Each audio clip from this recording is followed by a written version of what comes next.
And we are recording with the one and only Mr. Jeff Nyquist on Tuesday, January 9th, 2024 at 10:22 a.m. Eastern Time. And again, telling people how come I'm using the iMac camera and not the good camera.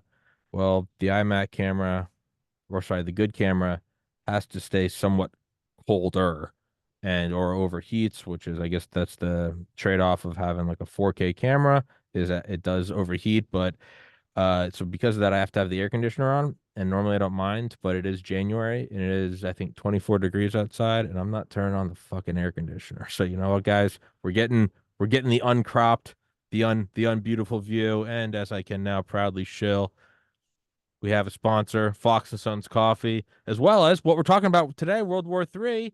I also have another sponsor. You'd like how this fits in. Heaven's Harvest, which is prepper food, 25-year shelf life. Both those, Fox and Sons and Heaven's Harvest.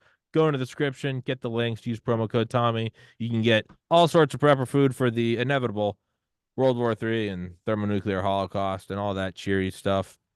And right now, if you guys can't tell, just like it's a lot like early on in the podcast where I kind of had no idea what I was doing.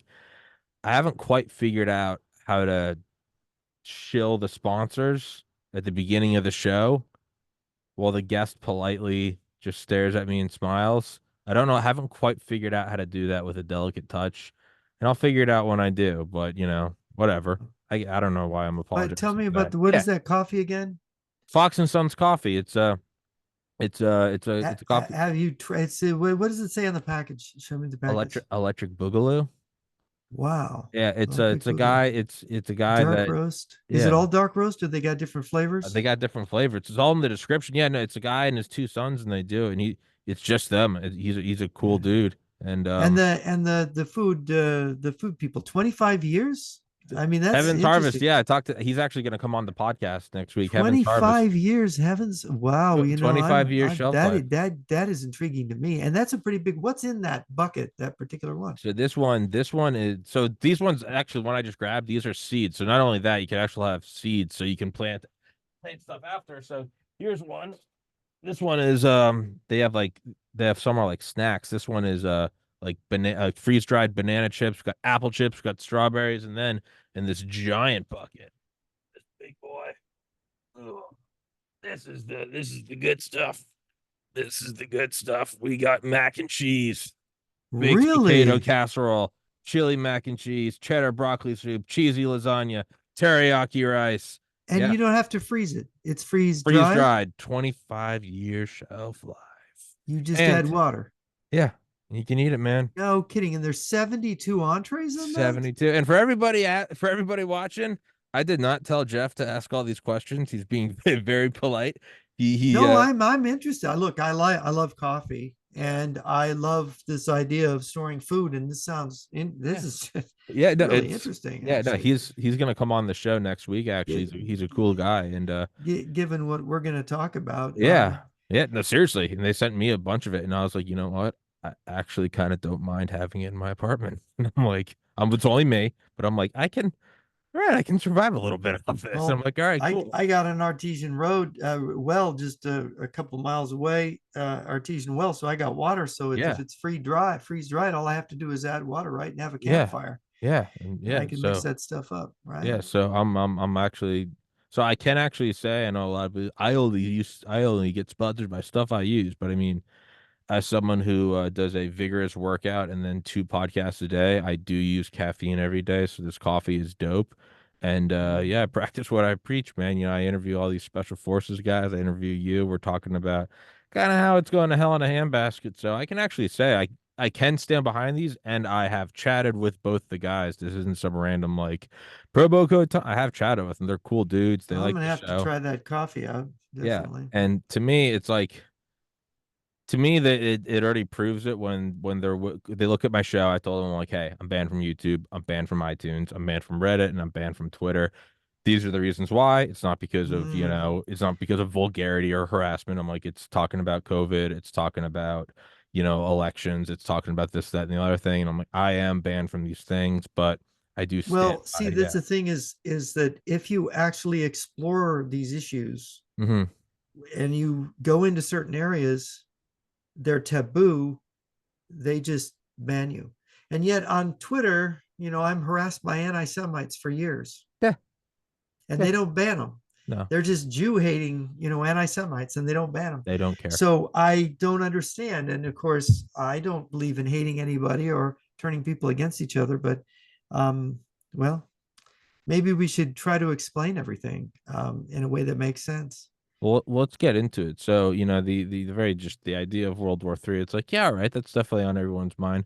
But you said, when I texted you, I was like, hey, what's our topic?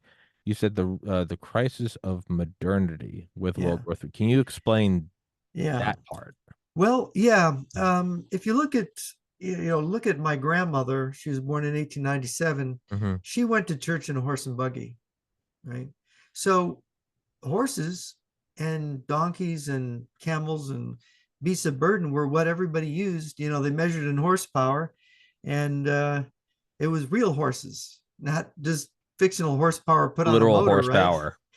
And so that was it. From you go back to ancient Egypt and ancient Rome and Greece, and this is all they had. So basically we have for hundreds of years. So that's just one illustration. Of course, they had telephones by Hmm. then. They had electricity was being developed. They had gas in pipes to heat people's homes.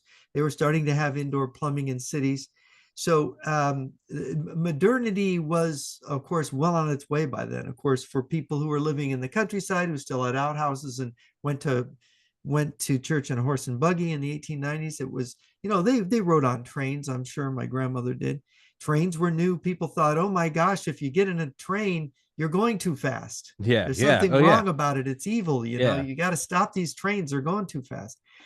A lot of people had the sense that these changes were too much too fast back then. You think about the changes just Mm, in the last few decades, with computers, with mm. these little smartphone things. And this has just happened in my lifetime. Computers, when I was born, when I was going to college, nobody had computers, you know. I mean, a computer was an IBM thing that some fancy business paid $1 million Punch to have, cards and vacuum tubes. punch cards. And then, well, when I was in college, they were starting to have these very clunky, awful computers that they were using in businesses. But I learned on a typewriter.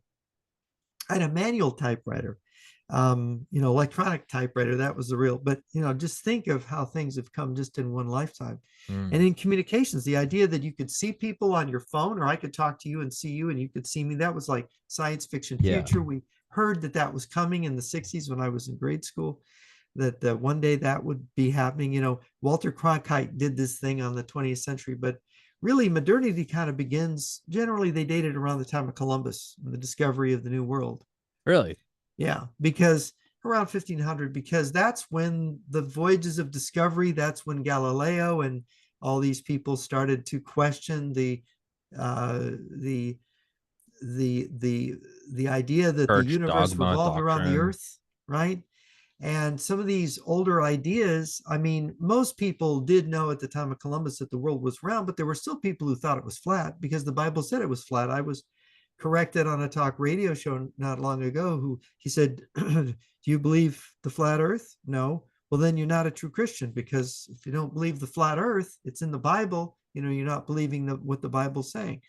So this was the crisis of modernity begins with this questioning and this discovery where man, instead of looking inward and being spiritual, starts looking outward and starts exploring the physical universe and inventing things, discovering how the physical universe works, which is kind of, they had science, the ancient Greeks had it. And there's a famous story in ancient Greece where somebody went to a Spartan general with an invention. It was like a machine gun for arrows, right? Okay. I forget how it was described. It was kind of a machine that just shot Yeah. things. And he said, no, it destroys valor. We're not going to destroy the machine. Huh. They had the ingenuity, they had science, but they wanted the science if you look at Aristotle, he said, knowledge is true wisdom is not for these practical pursuits. These practical pursuits are vulgar. They're Oh. what mechanics do, what tradesmen do. Sure. We want it to be more spiritual, more elevated. Knowledge elevates the soul. It's all about the soul. And of course, you've got Plato and who's saying much the same thing. So they were focused on political wisdom, on wisdom for life, on the meaning of things. What is real happiness for man? And so it was a different, and so change was very slow. In fact, they believed that, and the ancients kind of thought, they talked about a golden age, before the flood, before the some kind of cataclysm. You see the fragments in different ancient writers, and there's Plato's story of Atlantis. And they say, this was a great age, but we've degenerated from Yeah. our ancestors. So change is degenerative, right? Mm. Yeah, the same thing in the ancient Indian traditions about the Kali Yuga. We're living in the Kali Yeah. Yuga, Kali Yuga. right? The Dark Age, right? So they were, I forget what the Yuga was. That was the age where everything was good, but it was like the Golden Age, same as the Yeah. Greeks believed. The things were better once, and men were closer to the gods and so on. It was like the Garden of Eden, Mm. but we've degenerated, and we're going to continue to degenerate. So you've got in an ancient Indian text describing the Kali Yuga, it sounds like us. It says they'll have Yes. inventions, and they'll be all outwardly focused, and the spirit will be forgotten. Yeah. So modernity is this era basically where people say, look, this is superstition. People don't need to live in poverty and ignorance, and we can discover how things actually work. We can make a better world, and and we can open up new lands in the West. And of course, people, this civilization was still Christian, so the process was, with the inventing of the printing press, people were then becoming their own pope, right? And saying, wait a minute, why should I follow the Rome?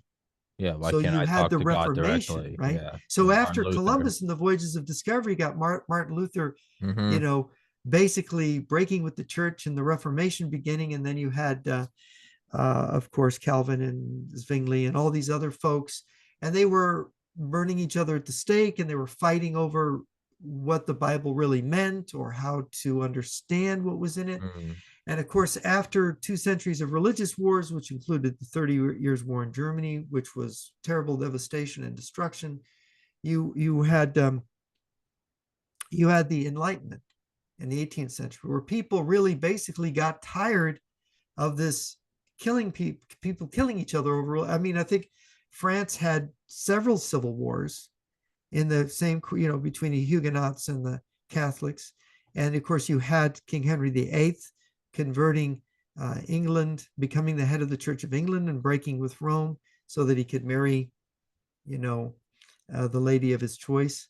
Um, so you had these wars of religion. So when the founding fathers, when America had its break with England, which was a revolution, you had the Glorious Revolution in England, of course, which threw the Stuarts out, who, according to Macaulay, they were trying to reestablish Catholicism in England.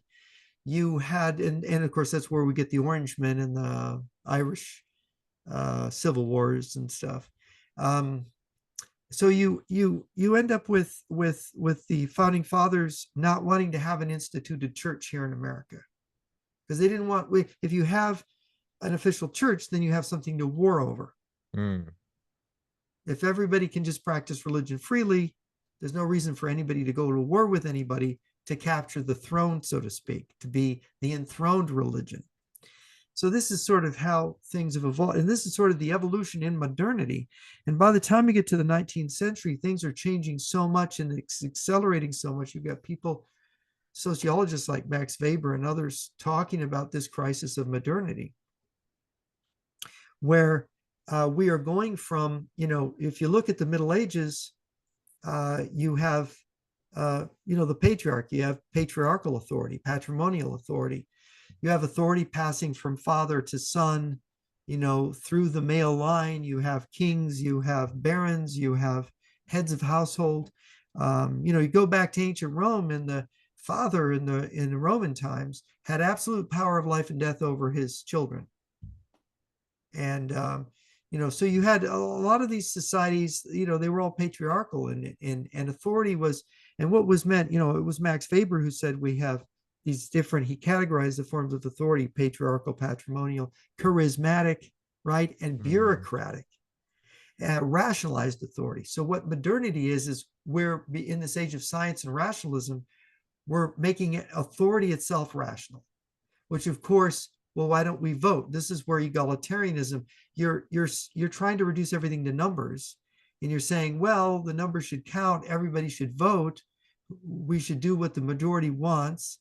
And you got John Stuart Mill, the greatest happiness for the greatest number, and Bentham and hmm all these other folks, thinking of in terms of, with all this science, we can have a kind of democratic egalitarian utopia where people are equal, because if they're equal, they won't fight, and if they don't believe too hard in any one religion, they won't fight over that.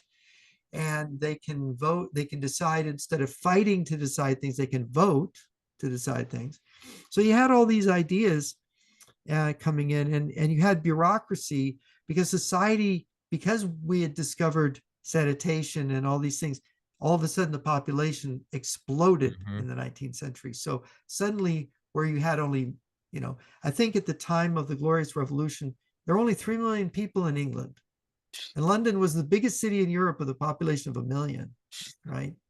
So just think about it. I mean, how many tens of millions more you've added on in Public the health, last yeah, 300 years, has right? done more for population growth than any. Right. And then you get the American Revolution, the French Revolution, a lot of, liberal economic ideas where, you're it used to be the king would license people. Okay, you get to be a businessman, you get to trade here, you get to hunt the king's forest or fish the king's fish, so to speak. But now they're freeing everything, resources up. And you just got this tremendous productivity that is able to take care of these greater numbers of people. So the crisis of modernity, though, is one of the aspects of it is when Nietzsche famously wrote his Parable of the Madman, and he said, Parable of the Madman is a takeoff on Diogenes the Cynic. Diogenes the Cynic was famous in ancient Greece. He was kind of a hobo, wise man, hobo philosopher. He didn't believe in actually having a home or making money, because that would compromise him versus the truth. Virtuous hobo. Right. Yeah. It's like, if I work for you, then if you say I have to think a certain way, then you're I'm no corrupting me. longer true to myself. Okay. Right. So anyway, he would be walking around with the lit lamp in broad daylight. They're going, Diogenes, you nut, what are you doing? And he says, well, I'm looking for a wise man. I'm looking for a wise man. Um, or I'm looking for a good man, or whatever, I looking like for a wise I man. like that. And so the Nietzsche's Parable of the Madman is, it's a Diogenes like figure with this lamp, and he comes into the marketplace and he throws down his lamp and breaks it, and he screams, God is dead. And this crowd forms, and he goes, you have killed him. And they're looking at him and going, what's he talking about? He's nuts. And he goes, uh-oh, you don't even know what I'm talking about. You don't even know what you've done, is what he says. You don't even know what you've done. You have wiped away the horizon. You have erased your own world, because everything you've done has been based on the idea of God. And you only think you still believe in him, but you've killed him. This is very metaphorical. It's a parable. And he says this event, the death of God, is like the death of a star that's many light years away, and Okay. that this star has died, but you're still seeing the light. You still think it's there, but it's actually died already. But it's going to take a while for it to register. So it's going to take for a while for the light to stop reaching you. I get that.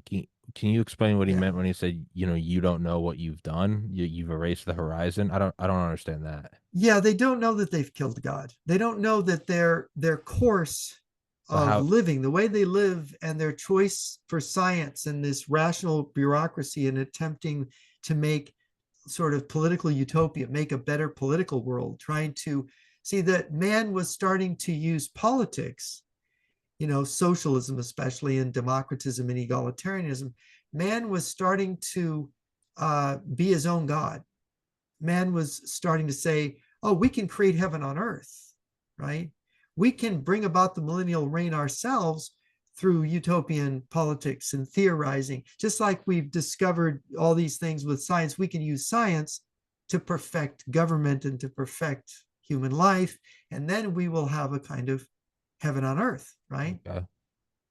I mean, I remember I saw a communist broadcast, and this was 10 years ago.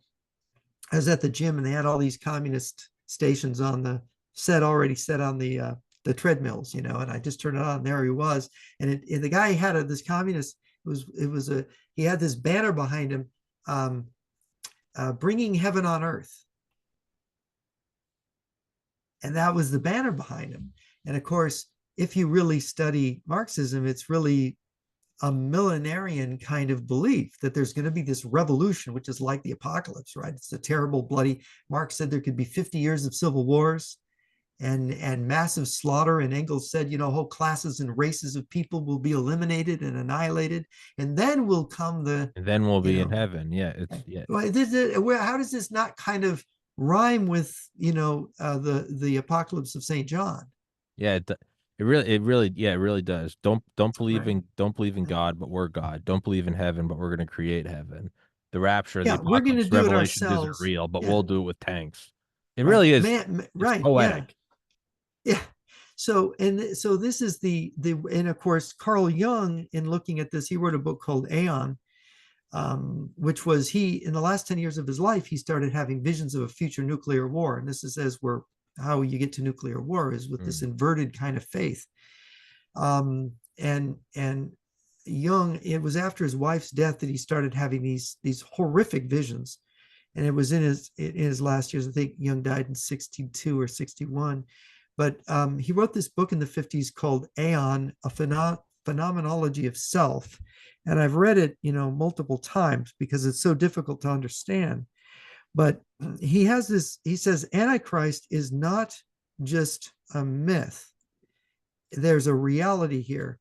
And he said, he gave a definition for Antichrist, which is very useful. He said, Antichrist is somebody that promises the same thing as Christ, Mm-hmm. right? Okay, so we just said Marx and the communists, they're promising the same thing as Christ because, Christ returns and there's the millennial reign, the 1,000 years of peace. But by the way, where did Adolf Hitler said 1,000-year Oh Reich, right? God. So all these political movements are piggybacking on this idea of, a Messiah, whether it's Lenin or Hitler or whoever, and a millennial reign. So what Jung said is Antichrist, they promise the same thing as Christ, that the lion will lie down with the lamb and there will be peace on earth and plenty and so on, and there'll be no more death, but they deliver the exact opposite. So the promise of Antichrist is the same as Christ, but what is delivered is not peace on earth, but horrible war, not plenty, but poverty, not, well, it kind of, and not freedom, but oppression. Well, it kind of sounds like communism and Nazism and all these modern Mm-hmm. movements that came out of the crisis of modernity.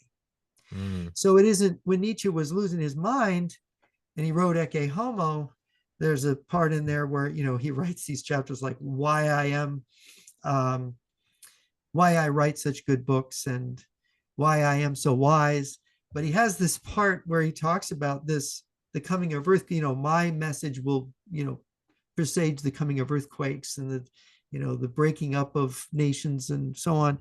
And he has his own apocalyptic thing where he says there'll be that religion will become politics and everything will devolve into a war of political ideologies. And here he wrote this before World War I and World War II, before the Cold War. He wrote this in the late 1880s. So sometimes it takes a madman, someone who's losing their mind, to have the lucidity to actually say, "Oh my gosh, this is what's coming," and of course it did come. Have you read The Crowd by Gustav Le Bon? Oh yeah, it's a fantastic book. I had no idea when that was written until I finished it. 1890s. Yeah. You talked about Hitler. without Well, without it Hitler, being Hitler Hitler. and Lenin studied Laban's book. But it's so wild because I remember reading it and I was like, he's describing Hitler without saying Hitler. I'm like, okay, well, it's not that. And then I looked at the published date and I was like, wait, hold on. He Hmm. described like the madness of the Yeah. of all of it and just following them to the ends of the earth. And you're like, holy shit, this is before World War One.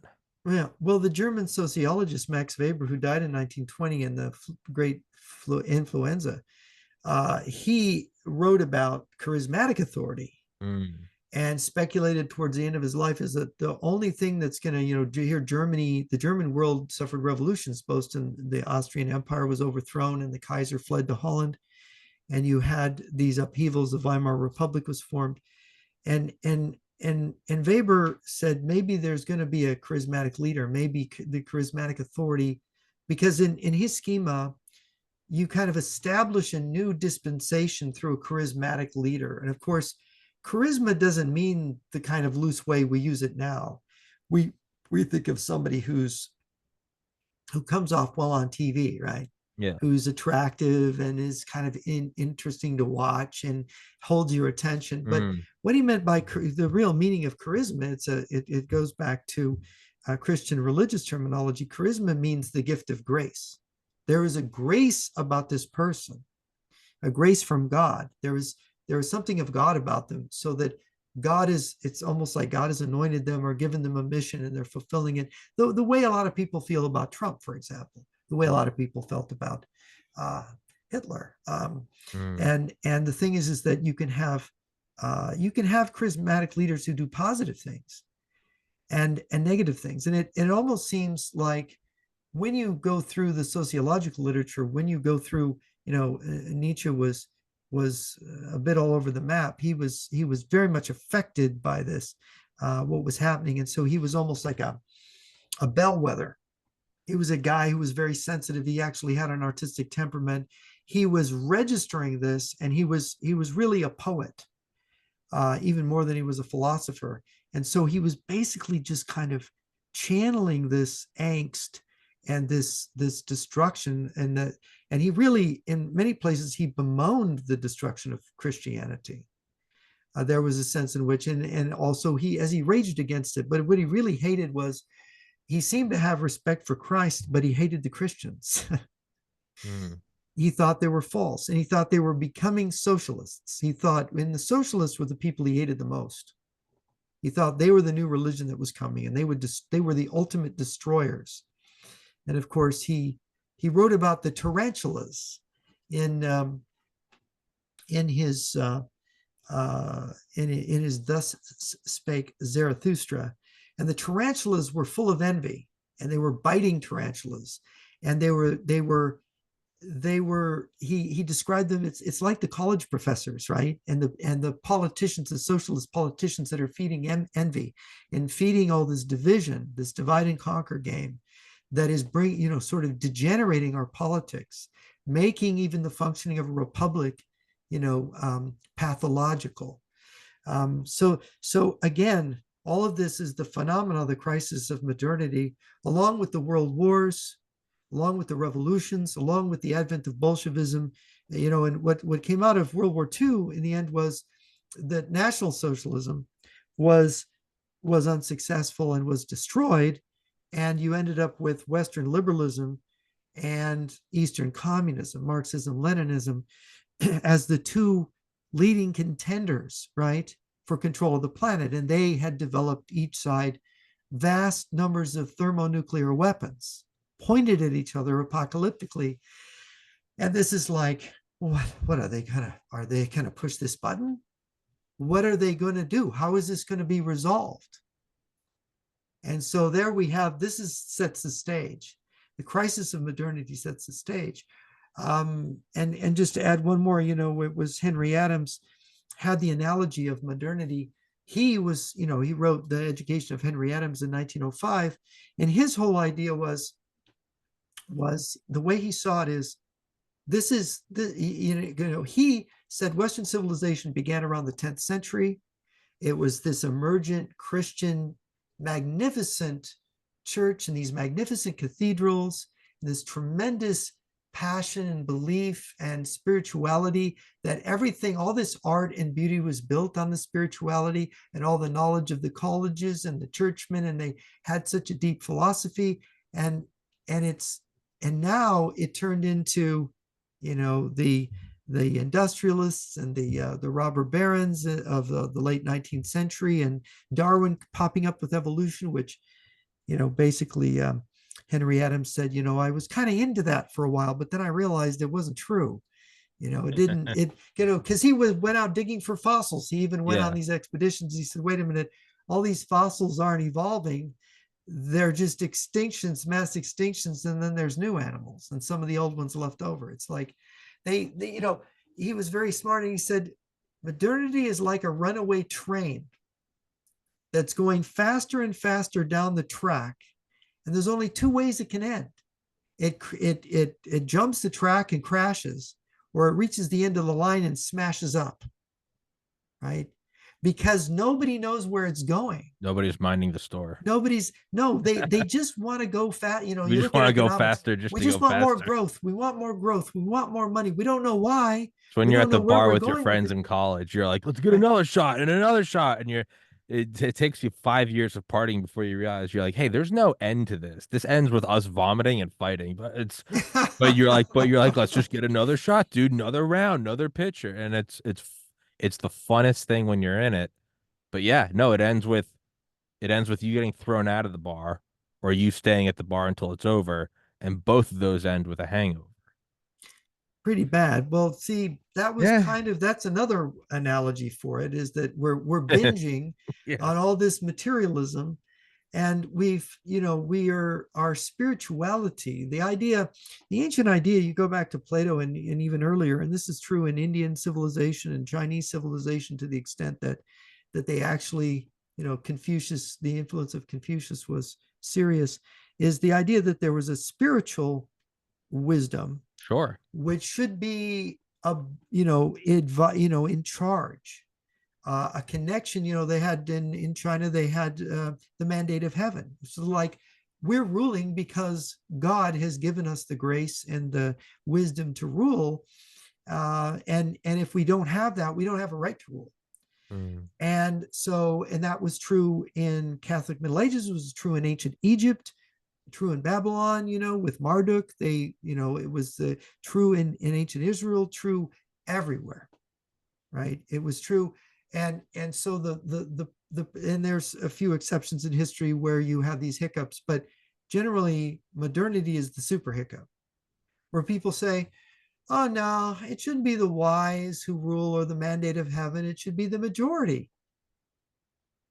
the masses, the ignorant masses, the uneducated. So now you have the inversion of the order. Remember the old Platonic order, the wise ones closest to God with spiritual wisdom are at the top, the philosopher kings, then the guardians underneath them, then the merchants, then the workers and the peasants underneath that. Well, now we've inverted it.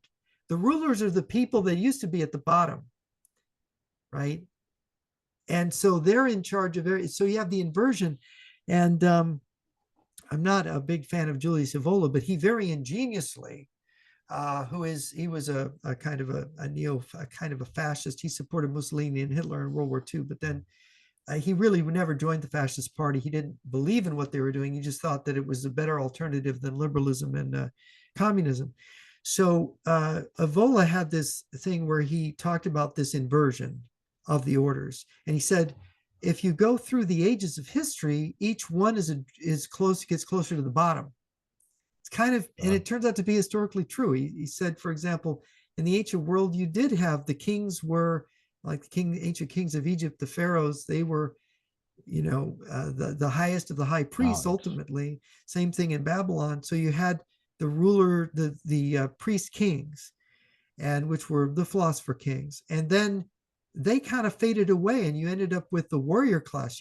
By the time you get to the Roman Senate, there's a bunch of warriors, are the patricians, who are generals who are basically leading the Romans to conquer the world. And in the medieval world, it's the same thing. It's the aristocrats who are a warrior aristocracy. That's the aristocracy. All these guys were barons. They were barons, and a baron is like a military title. A duke is a military. It's how many men you can muster, and so of course the king is sort of the baron of barons. Mm. So it was all about war, and it was all about this warrior class being on top. And then all of a sudden, capitalism comes along, and who's on top? Now, the money people.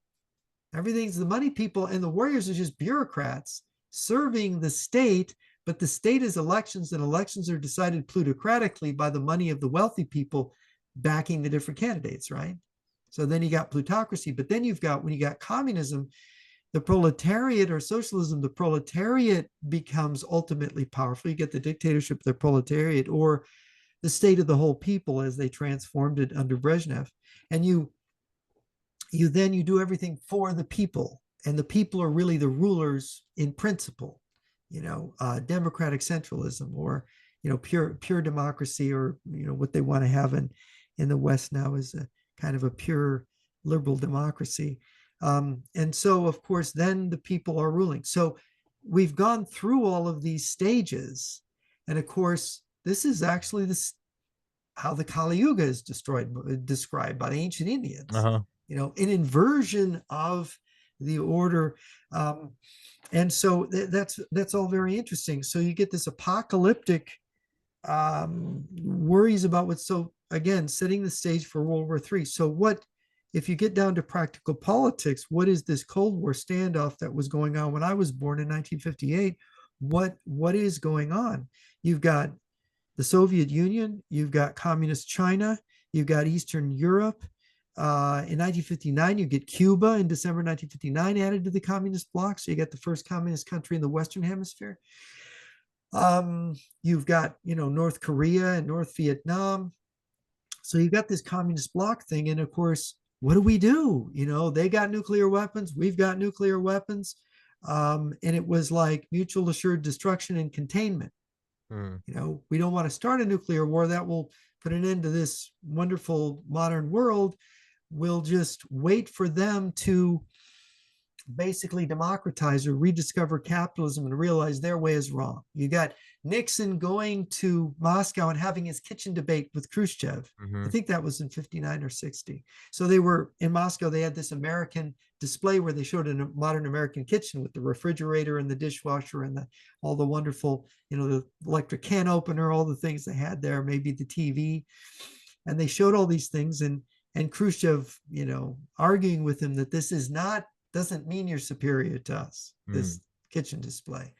And of course, Eisenhower under John Foster Dulles saying, rejecting the Gaither report, which said we have to build bomb shelters. We can't build we need to divert the nation's concrete to building fallout shelters. We got to store food. We've got to get ready for World War III. And Dwight David Eisenhower saying, no, we're going to win the contest by living better than the Russian people, than the people in the communist world. Now, of course, if you know history, nobody ever won a conflict by living better than their enemy. Yeah. Quite the opposite, And Dwight, he also said, what was it? There's not enough bulldozers to clean up the bodies after a thermonuclear war. Well, it turns out you don't have to. Well, that's another good thing, is they get vaporized. But no, he said civil. Well, I mean, there'll be a lot of bodies, but I mean, the people will just be buried in the dust and the rubble, and you're not gonna go near the place. I think too much. He said something along the lines in private that what is it, civil defense? He said it's a gesture to make the public feel better. Well, yeah, Eisenhower was against all this stuff, and Kennedy, when he ran in 1960, said, "Look, we need civil defense," and Eisenhower is wrong, and he's soft on communism. I mean, believe it or not, John F. Kennedy was the guy who came in and said that. So, and that's, if you go back to the 1960s, anybody can probably find on YouTube Kennedy's speech at the 1960 Democratic Convention in Los Angeles. And that is one of the most fiery Cold War speeches you could probably ever hear. You're watching this and you're going, Kennedy? That's John F. Kennedy? Yeah. It's like, wow, he was the anti-communist. But also a liberalizer, a liberal. one that was thought the welfare state was an important thing in there. But of course, as they understood the welfare state, then didn't have the Great Society yet. Hmm. Johnson hadn't come in yet. Um, and there's the questions of racial harmony, and all the political divisions that can divide people can lead to wars. And when you have nuclear weapons, just the biggest divide then was this. And of course, so how did the communists view Eisenhower? They were watching Eisenhower do this. They watched Eisenhower say, beware the military industrial Hmm. complex. They watched Eisenhower say, we're going to win. They knew Eisenhower wanted to win by living better. They didn't miss the kitchen debate. Khrushchev was right there. They were formulating their strategy at the same time. And they said, these Americans expect us to want their system so that we can live better than them. They're expecting communism to liberalize. So why don't we do a fake liberalization? Yeah. Make them think we have liberalized and then just wipe them out when they've disarmed themselves. I do that all the time in the comments of my podcast. Is I don't argue with people. I always say, oh, that is a good point, and it just end the conversation. They're going, we'll live better, Yeah. and they're going, oh, you're right, Dwight. Yeah, we'll do it too. They kind of Yeah. So, keep doing it anyway. so, yeah. So Khrushchev came up, Stalin had died, and Stalin, at the end of his life, there's a lot of stories that he wanted to end with a bang. He wanted to do World War III. And there's a version, his last bodyguards that were alive in the 90s started testifying that the night Stalin died, Khrushchev had removed them from guarding him. Ooh, So the night that Stalin had his ooh, stroke, his bodyguards had been removed that night. So ooh. there's this Huh. there's great suspicion about foul play, I didn't know and that. yeah, a number of biographers of a few of the smarter biographers of Stalin, even before these guys came out with their testimony, were speculating this about Stalin, saying, "Wait a minute, um, there's there must have been a plot that Beria and Khrushchev got together and overthrew Stalin because they didn't want to fight World War III. Because what was happening then was that when Eisenhower first came in, he was going to, if they didn't make peace in Korea, he was just going to go straight into World War III, wipe out China and Russia. And they knew this because they had spies all over Washington.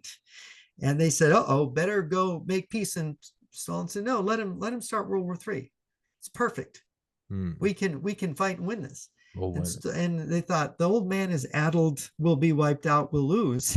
We can't beat the Americans. They were smart enough. The younger technocrats, under Stalin, it was like, this is insane. We couldn't beat the Nazis without the Americans. How are we going to how beat are we the going to beat the Americans? Americans? We're never going to do it. So One, Jeff, they had to real, retreat. real, You know, real quick. You know the drill. I got to use the restroom real quick. Tell them where to find the yeah, books. yeah. So anyway, do I have one of my books here? The Origins of the Fourth World War was this is an early copy of it, but that was the first edition. But The Fool and His Enemy on Amazon.com would be good to start out with. And of course, The Lies We Believe In is the last book I did. And of course, I've got a bunch of Origins of the Fourth World War here right now, but I'm not really keen on parting with them because I think I'm down to my last 150 books. But if people write to me at jrnyquist@aol.com, maybe I'll see the email. I'm getting so much junk email. I don't get every email, but if I see it, um, you can also go to um, my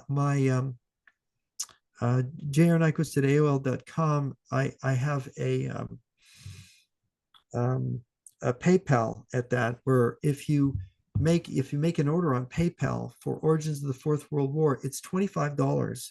That includes the postage and handling, and I can mail the book to you because I get a few orders for it, and it kind of explains the whole World War III setup thing. And the book was actually written between 1987 and 91, and then it was published first in 98, and the second edition came out in 99. I have second edition books left to go. But yeah, you can kind of see how it works. And of course, my work over the years has been to try to understand this, what's been happening, between these great powers, and how this strategy between them is unfolded, and how this crisis of modernity plays into it. So, the what happened with Khrushchev, in 1956, he denounced Stalin, and they said, look, Stalin had these errors and we want to do things right. So one of the main things that came of that is that how Stalin made the communist system work is he used he used arrest and execution and imprisonment, very harsh measures. So if you're the manager of a steel mill, or you're running a tank factory, you could be arrested and shot or put in a gulag at any moment Mm-hmm. if Stalin was unhappy with you. So you could this is how these things worked. And of course, this actually was what pushed the system forward. Now, of course, since they didn't have a fully rationalized economy with a real market, the market was constantly, what they did is they limited consumption, and the main consumer was the government, was the state, which was mostly wanting to consume, some light industry, some consumer goods, but mainly military goods. All the best materials went into making weapons, and all the inferior materials and the inferior work part of the workforce was making the consumer goods, right? So people had shoddy goods, inadequate choices in food and stuff at the markets. They'd have to queue in line for bread and so on. But the military was just spitting out tanks and weapons and everything right and left. So that was the Soviet system. Well, Khrushchev did something which ultimately caused the system, in the one thing that made it work, fail. He said, we're not, Stalin was wrong to murder his associates. We're going to have collective leadership. We're not going to have a cult of personality. We're not going to murder each other anymore. We're not going to have a system where we all purge each other. And all the leading communists, all the apparatchiks, were just breathed a sigh of relief and said, thank God we're not going to be killed for screwing up anymore. And of course, it didn't have to be that they screwed up. Somebody could blame you for screwing up. It could be very arbitrary, because everybody would go to Stalin and they would lie to him. And Stalin had to figure out who was telling them the truth and who was lying. And if he found out you were lying, you were the next to get the chop. And of course, it was this government by all these people, conspiring against each other. But Khrushchev was the ultimate guy that ended up on top at that point. And of course, the Soviet government was governed by what they call the Iron Triangle. It was the party, the army, and the KGB. Mm-hmm. All men with guns pointed at each other's heads, right? Yeah. This was their form of checks and balances. I think you said it before. Yeah, the circular, yeah. the circular yeah. gun to the head. The Iron Triangle. So this system, they in 1957, they had a committee after the denunciation of Stalin. They had a committee under Brezhnev, which was tasked with creating the new strategy. Because the hydrogen bomb had come, and of course, Sputnik had come, the first satellite, which was really the first ICBM. Because if you could put a satellite in orbit, you could put a warhead on that satellite, and it could be an ICBM that could come and hit. Yeah. So this is basically what you have is they have to figure out, well, how do we adjust our revolutionary war strategy for the whole world? How do we adjust that? And of course, they came up with a number of things. They had to prepare new cadres trained in a new way, and they had to prepare networks around the world. They wanted to infiltrate organized crime. They had to set up terrorist and sabotage networks everywhere. They wanted these networks to be ready sometime in the 1970s, right? And of course, that's when you start having the terrorism, right? You have this building up of terrorism. You have in the 1960s the communist cells in Jordan joining with the Muslim Brotherhood. You have these groups that ultimately overran the Shah in 1979 in Iran. You have the revolution there. You had an attempt at the Grand Mosque, by Libyan and East German and Cuban trained Islamists to overthrow the regime in Saudi Arabia by seizing the Grand Mosque. That revolution failed, but the one in Iran succeeded. All of these things, the communists were behind all of these things, behind this terrorism. I think Claire Sterling showed both how international organized crime and the terrorist world was connected. She wrote the very interesting book about the attempted assassination of the Pope back around 1980, Pope John Paul.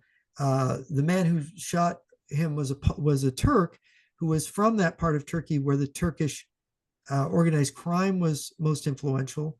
He ended up going to Bulgaria, being connected to Bulgarian organized crime, which was part of the Bulgarian intelligence service, which was under the KGB, taking orders from Moscow. And all this terrorism that happened in the time of the assassins in Turkey, where both right-wing and left-wing people were assassinating journalists and politicians. This was the Russians were not only manipulating the left, but even the right, and they were engaging in assassination and drug trafficking. Joe Douglas's book, Red Cocaine, they conceived in the 50s as part of their strategy is the key to organized crime was some lucrative source of income for organized crime. And they realized that drug trafficking had enormous potential. It was Mao Zedong at the beginning of the 50s that said, we need to wage an opium war against the West. And Khrushchev said, wait a minute, we need to do this on a scientific basis. We need to study this for some years. So they studied organized crime. They studied the corruptibility of banks in South America and North America. Mm-hmm. They studied how they discovered in their studies, in their academies, that it was the laundering of the money that was the key to political power in the West. So, of course, real estate becomes important for laundering money. Banks become important for laundering money. And that laundered money can be used to bribe, to set up front organizations, to control politics, to do all kinds of things. At the same time, you're using drugs to change the culture of the Western people. You're getting them addicted to things. So they start out with marijuana and heroin. They discovered in 1967 by doing tests on American POWs sent to the Soviet Union from Vietnam. They tested cocaine on them and said, wait a minute, Americans react very positively to cocaine. So then they started setting up the cocaine networks, and they actually had schools. The Operation Friendship of Nations was started in 1960, and it was really the Czech communists were more advanced than the Russians in chemical warfare, and they even envisioned designer drugs. And they said they gave the program, their chemical warfare program, the Czechoslovakia the lead in that. And they set up schools, one school under the KGB and the STB, the Czech KGB, and another school under the GRU, military intelligence, and the ZIS, the Czech military intelligence. They had both of these schools set up in communist Czechoslovakia to train people in the narcotics trafficking business, because they wanted to create their own cartels, and they didn't require that these people were ideological communists. They just wanted them to be good criminals, good at doing the drug business. And of course, they favored Latin Americans and Europeans to do this because they had more confidence in the agents they recruited there. Because at the time, Americans were considered iffy. Americans might do like Whittaker Chambers did, or Elizabeth Bentley, or Louis Boudin's. They might change their mind about what side they were on and go before Congress and say, this is what the communists are really doing. So they wanted to have people who they really preferred people who were corrupt. People who were sexual perverts were ideal. People who had murdered other people, committed crimes that they could not be ever pardoned for. And of course, pedophilia is a crime that became favored by the KGB by the 1970s. Andropov wanted to set up pedophile networks because this is the ultimate hold. The person can't betray you then because you've got the ultimate thing on him. Yeah. So, from all my sources over the years, this is the way. You can find a lot of this in books. You can find this from testimony of defectors. You can find this by talking to people from these countries people that have been involved in different things of how they did it. So 1960 was Operation Friendship of Nations, the drug operation, which would open the doors of organized crime. And organized crime is a great source of political corruption to get your hold on politicians. So it's very important to spread corruption, because the more corruption you spread, the more control you have. So here you look at the crisis of modernity. There's already been a corruption of the old belief. Remember, it was monarchy in the church and the theologians and the cathedrals, and then now you've gone through all this modernity. But the modernity, like the ancients said, there's this element of corruption where things are breaking down. And people are becoming more materialistic and less spiritual and less moral, right? As things break down. And the communists are naturally, they're piggybacking on it. They're saying God is dead and we can become the new gods, and let's go with it. Let's let everything be destroyed. Why not have 50 years of civil war and slaughter, and then it's somehow magically going to turn out good in the end? It's not just going to be a heap of rubble with us living in the Stone Age. We're going to manage it to turn out good. Pretty.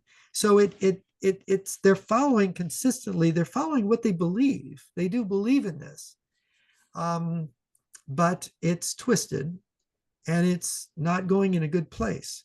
So you've got a defector in 1961 named Anatoly Golitsyn from the KGB, and Golitsyn came with the story. He had been in a KGB think tank. They were reorganizing the KGB to carry out this long-range disinformation policy to create controlled anti-communist groups in the Eastern Bloc. Later, people would tell you Charter 77 in Czechoslovakia, the hijacked Solidarity movement. The communists just entered it and took it over. Someone from Fighting Solidarity in Poland, a number of them told me Solidarity was taken over by the communists. As soon as, so if you hang a shingle up and say, I'm an anti-communist and I'm fighting them, who joins you first? The communist agents. Because it's all about controlled opposition, right? So this is the method by which they governed the Soviet Union, and it was the method by which they were going to set up this phony liberalizer as a leader. Now, Andropov, who allegedly liked jazz and was a closet liberal, the head of the KGB, right? From 1967 on, he was a closet liberal. He became the head of the Soviet Union after Brezhnev, and he was the one that was going to introduce the liberalization. And we know this from people who were trained in Moscow in the early 80s and the late 70s, who were told these things. I mean, Robert Bukhar, the documentary film producer who worked in the office of the Czech president, he was told this was coming to Czechoslovakia. You've got Zaslav Bittman, who worked for the head of the KGB chief of disinformation, was also told it and talked about it. Also, Jan Šejna, the defector from Czechoslovakia, also knew about the strategy of a fake collapse of the Warsaw Pact of the Communist Alliance. And he wrote about it in his 1982 book, We Will Bury You. But it was Golitsyn who had maybe more pieces of the puzzle than some of the others. He knew that he had heard Alexander Shelepin saying they were going to do, in 1959, Shelepin was the head of the KGB then, that they were going to do a fake split with China, in addition to having these phony anti-communist dissident movements, phony right-wing movements. They were going to then mislead the West about who was their friend and who was their enemy. And they were going to build on this confusion, and they were going to disarm the West mentally when finally this great Soviet liberalizer came along and of course said, we want capitalism, we want democracy. And they had to set up all the phony liberal leaders and the people that were going to help them do this. Now, a lot of people mocked Golitsyn. They called it the monster plot. They made fun of it by calling it the monster plot thesis. And James Angleton, the head of the CIA counterintelligence staff, believed it because they had accumulated in the counterintelligence staff at the CIA, they'd accumulated a record of all the they had a record basically of all the things that the KGB and the Soviet intelligence had done going back to the revolution. And they had a fake collapse of communism before under NEP. In the 1920s. They'd already done it. They also had a fake opposition movement called the Trust, Operation Trust. Mm-hmm. It was a Yeah. group in a bank that met Yeah. in a bank, and they told the West, we've really taken over the Soviet government. We've infiltrated Yeah. the secret police. We control the army. We've Soviet. It was infiltrated the the party. Soviet QAnon. Right. Excuse me. So and there was Operation Win after World War II, where they pretended that there was they created a fake anti-communist resistance movement in Poland, which they actually controlled. That was another one of these things. Edward J. Epstein covers a number of these in his book Deception. So you have this whole history of this. So it isn't even anything new. So Angleton, knowing being steeped in the history of it, goes, well, this is how they operate. This is just on a more gigantic scale. They're going to take 2 decades. And of course, I think they were aiming at 1984 or 5 to start this, but Andropov died of kidney failure, of course, in 1983. And so you had Chernenko come in while they were training Gorbachev to take over the role that Andropov was going to play. And they had picked him because he was personable, and they thought that the West would buy into him. And then, of course, you had Georgy Arbatov, the head of the Institute of USA and Canada Studies, coming over to the West and saying, we've got a secret weapon. We're going to take away the image of your enemy. Yeah. And he actually came to my school at UC Irvine and said this in December 1988, a year before, a little less than a year before the Berlin Wall came down. And of course, Gallitzin wrote a book in '84 predicting, all these things that were going to happen. 140 something predictions, of which by the 1994, 93 point something percent of these, almost 94% of these predictions had come true.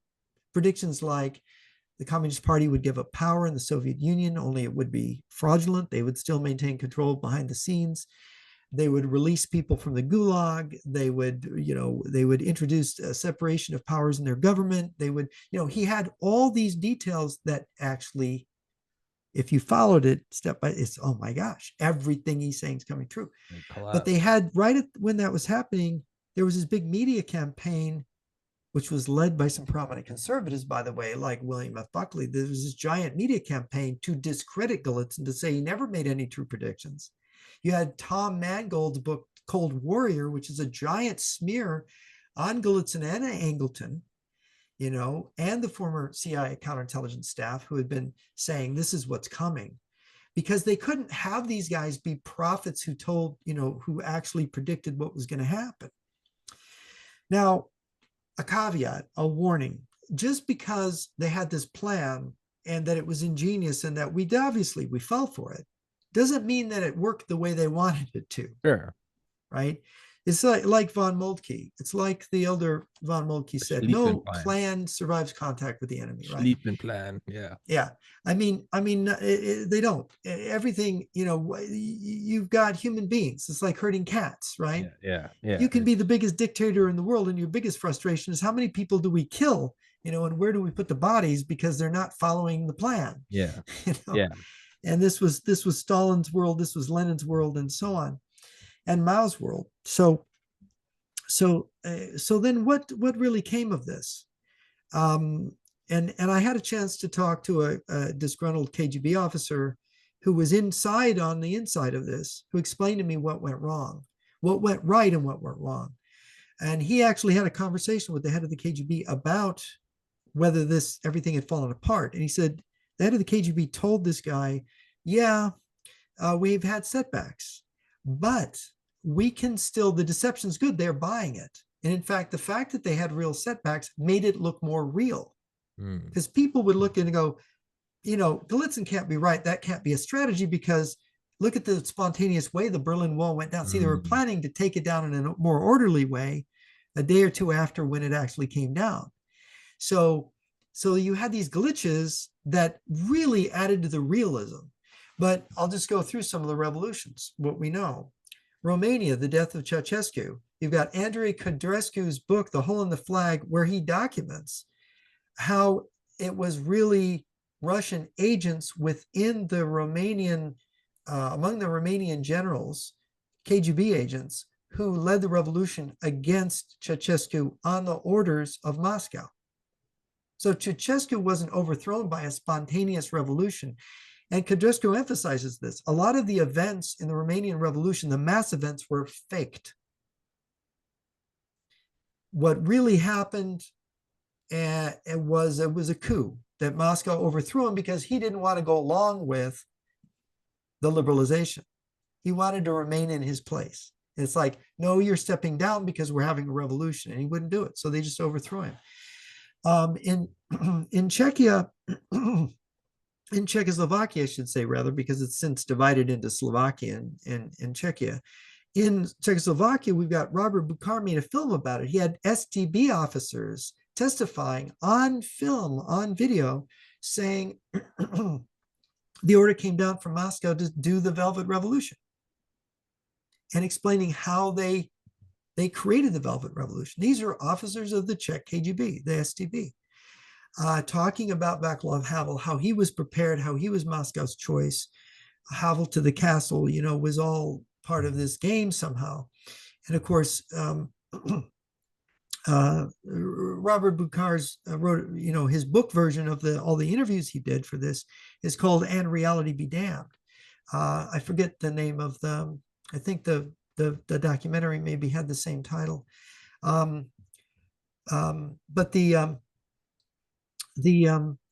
and in Poland, with that Lech Walesa has been outed as an agent of the secret police in court by an agent of the UB of the Polish Communist Secret Police. And of course, you had revelations, in Poland under the Kaczynski brothers. I think it was 2007 or 8, where they found that all the Polish political parties had been infiltrated by the Russians through the defense ministry, which was just a nest of GRU agents that were there to actually operate against the Polish political system in Polish military intelligence, to operate against the Polish system. And of course, the Law and Justice Party was able to fight back against this and to oppose Moscow. And they had one of the Polish politicians who ended up becoming briefly head of military intelligence, had actually had Golitsyn's book translated into Polish and published, and saying, we need to study this book if we want to fight our enemy in Moscow, right? So there's this struggle that's gone on. And of course, you have the Ukraine Revolution against Moscow. You had the Rose Revolution in Georgia. So Moscow, they had all these problems because the Achilles heel of the communist system was always Ukrainians, who were always wanting to get free of communism. And of course, some of the people in the Caucasus. And so holding the empire together and holding the ideology together, well, once they pretended to give up communism, the problem was they find out how much everyone hated it and how most of the members of the Communist Party itself didn't even believe in it. So how could they bring it back? Yeah. Right? Yeah. So the fake revolution became partly real. Only the KGB and the secret party structures, the Communist Party underground, the true believers, and the KGB, they were left in control of the economy. They couldn't fly the red flag. They had taken it down already. They couldn't bring the country back to full-on Bolshevism. Of course, this was a big lesson for the Chinese. As the Chinese watched this, there was some speculation they might have been trying to do that. But then Tiananmen Square happened, and they did the opposite of what they did in Russia. Tiananmen Square, they brought in the tanks and they smashed it. They said, you know what? The Russians are making a mistake. This is not going to work. This liberalization is not going to work. So you're going to have a small group of people leading the country, but you can't come out and say that you're communist. You have to pretend to be a nationalist. You have to pretend to be a Christian. You have to manipulate everybody, where you're progressively losing control, because what you need is, at the end of the day, you need Stalin lining people against the wall and killing them, or crushing them under tanks, because it's the only way it really works. Stalin had the magic formula. He was just a bloody maniac. He was a psychopath. And if you're not going to be the full-blown psychopath, it's going to start to break down for you. So this is the thing, is that they thought, well, Putin's going to come in. He's going to bring the system back quietly without alarming the West. They're going to think he's their buddy. He's going to have George Bush as his friend, and he's going to show the little cross he wears under his neck to George Bush to show, I'm a Christian too, And so that Bush sees into his soul and sees he's a good person, back then. But Bush was, the scales fell from Bush's eyes by the end of his presidency. And George W. Bush writes about it in his memoirs as I was wrong about Putin. He fooled me. Very honestly, George W. Bush says that.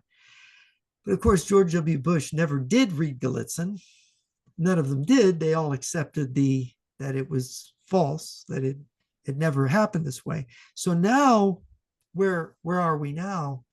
We're at this point where Russia is trying to put together back the Soviet Union, but things have so degenerated into people profiting and the corruption even of the KGB caretakers of the economy and the oligarchs that are under their thumb, who they murder relentlessly as soon as they step out of line or put in jail, like Khodorkovsky, or they murdered Boris Berezovsky and so on, or they exile them to Israel or wherever. They couldn't make the military industrial system function. They, instead of making 2,000 Armada tanks, they made 100, right? So we still don't know about the missiles. There's an allegation that in China now, their ICBMs are full of water instead of rocket fuel, right? Don't know if that's true. That could be a deception. You just don't know with these but of course, China's economy is unraveling. Russia's having these severe problems. They can't even defeat Ukraine, which is a third of their size. Yeah. We're nearing the end of the second year of the war. Yeah. So this is where we are. But the real problem is in the West, we still don't have clarity about this strategy, the crisis of modernity, how bad things have become, how we've been penetrated by agents, by these foreign governments, and we've got our own screwed up ideas, and things are very dangerous. These countries could trigger World War III. We got super corrupt leaders, as everybody can see. We got organized crime going, drug trafficking. They won't enforce the border, which are all things, by the way, that the Beijing and Moscow wants to happen here. And Beijing and Moscow are openly allied. Yeah. Military exercises, joint ones off of Alaska, both threatening Japan. China and North Korea are helping Russia with military supplies in this war. So you see how it's evolved. And I've just been trying to follow how this whole thing has gotten to where it is now. So that's kind of it. And as always, you've done a brilliant job. It's always a good ego check to have you on, because I like to think I'm well read and that I have a good idea of a lot of different topics, and I tie them together, and then I have you on and we jump between like the Berlin Wall and Aristotle and Martin Luther, and I'm like, fuck. It's the best compliment I can give you, is that it puts my ego. I got curious about it, so I wanted to know as much as I could to try to understand it as a whole. Sure. And of course, I'm not the expert. I'm sort of a jack of all trades. I try to learn as much. I try to figure out what is the context, the proper context for understanding everything, and sort of putting it together in a way that's practical, that we can actually view it and see where we are and see what the danger is. So if we have a kind of broad knowledge of how the world works now and what's wrong with it, we kind of know what's going to happen or what has to happen to fix it. And of course, it's not like the world is something you could fix, right? Things just sort of happen, and we all play our small role. And of course, there are forces of good and evil in the world, and forces of growth and decay, that are, all these things are interacting. We've reached a point at which there's a number of crises, the food crisis, the economic crisis, the banking crisis, the morality crisis, where people fake things and lie. And then we have the conspiracy theory stuff, where instead of trying to understand the modernity in the context of larger history and what's happened, and trying to get that big view, we say, it's the banksters, it's the Illuminati. And it's like, well, that's so vague. What banksters? Where's the evidence? And it's always this stuff that when you look at it, it kind of is like a cheap tissue that's wet. It just falls into pieces. when you actually examine it, or it's the Jews, like the crazy washerwoman in The Meaning of Life, who turns to the camera after the guy exploded himself in his guts and shouts that into the camera. They've got, once and you see it when a person believes one conspiracy theory, they tend to start to believe all of them. And they're basically very simplistic, uh, even childish ways of reconfiguring the world. So you got the 9/11 truthers, a missile hit the Pentagon. Look, I know people who were in there that saw the body parts and the seats and the parts of the plane, that were in the building when it was hit. Um, just ask John Guandolo, who was there. You know, the thing is that the conspiracy theorizing is that people who have not understood this history since the Bolshevik Revolution of the power of the communist movement, which is largely consists of groups who are manipulated by the communists, are not going to understand, what Antifa is, Mm-hmm. who's directing Black Lives Matter, why Biden is, according to Newsweek, is destroying 139 ATACMs instead of sending them to Ukraine, right? Because Biden pretends to help Ukraine. All these people who are against Ukraine because Biden is helping them. It's like, you say Biden's a liar, so why do you believe him when he says he wants to help Ukraine? The thing is he's been when did they get the Abrams tanks? I don't think they got them. Yeah. Right. So, and they got, most of the Leopards they got from Germany don't work. And it's like the Ukrainians have been struggling mightily and doing a fantastic job. And they're just being cut off. And the president of Finland the other day in his farewell address said, Europe better wake up. You better, of course, it's the race to the bottom because Russia's all screwed up. Europe's all screwed up. The US is all screwed up. China's all screwed up. I mean, we're all more screwed up. I mean, we might be so screwed up we can't have World War III because when we all push the button, it doesn't work. That might be the best case. Yeah, I mean, that's where we're all headed for because the lights are going to go out pretty soon because they can't make anything work because Everyone's everybody's so everyone's too incompetent drunk to anymore. fight. Yeah. Yeah, you have two buddies that are so shit faced and they can't stand up. And they're both I'm gonna and you're like, dude, I don't think they can fight. There's nothing to break up. Just let them yell at each other. Oh, yeah, I've seen it working at bars. I'm like, nah, they can't. Don't worry. They can't fight. They don't know. They can't They lift their they fists. are not capable of fighting. We'll watch it and then we'll take them home. Yeah. Yeah. That might be best case scenario is we're too fucked up to have World War III. That might be that's a take I've never thought of. Well, think about it this way. Russia was the largest nuclear power with thought to be modern missiles, Yeah. modern everything, all these tactical nukes in this modern army. Well, look at what their modern army turned out to be. Correct. Correct. It It's didn't work the way anyone they're gonna thought. take all of Europe and it's like, but they still haven't taken Their logistical tail can't get them to Kiev. it's So how are they and going I'm to get to Berlin, right? yeah, and I'm guilty and yeah, and we gotta wrap up in a second because I gotta Yeah. jump on a phone call. But I was gonna say no, and I'm guilty of it with China. It's the 100-year marathon. They're subverting all. They're capable of all of this, and then you see like they're demolishing 19 skyscrapers at the same time because the insurance company went out, and you're like, wait, what the fuck? And Tofu cities. yes, tofu cities, but you start to realize like we everyone is fronting this more competent face than we Mm-hmm. really have, and in an odd way, it's almost kind of comforting. Mm-hmm. We're all we're all too messed up, and you're like, oh, Just watch the presidential debates of the last decade, both parties. These people are pathetic. These people running for president are pathetic. I'm sorry. I sit there and I go, do they know anything? They're yeah, just repeating these lines that were fed to them. Are they these just like all a bunch of yeah, actors? I it's don't, almost kind of there's, Nikki Haley, I think she does know, understand some diplomacy, but it's like the ones that have some knowledge, they have some knowledge, they're right about some things, but it's like overall, they just are lost. They have no context for anything, the you most know. wise people are staying far away from the office. Yeah, that's my instinct. Yeah. It's like you don't want to get in this mess. Yeah. Well, hey, Jeff, let's Mr. Nyquist, excuse me. Let's wrap this one Oh, up. that's okay. Yeah. I'm Jeff. I always love talking. I always love talking to you, dude. And we'll do it again. So I think you, Claire, and I should do an episode. I think that could be fun. Um, and I'll text you.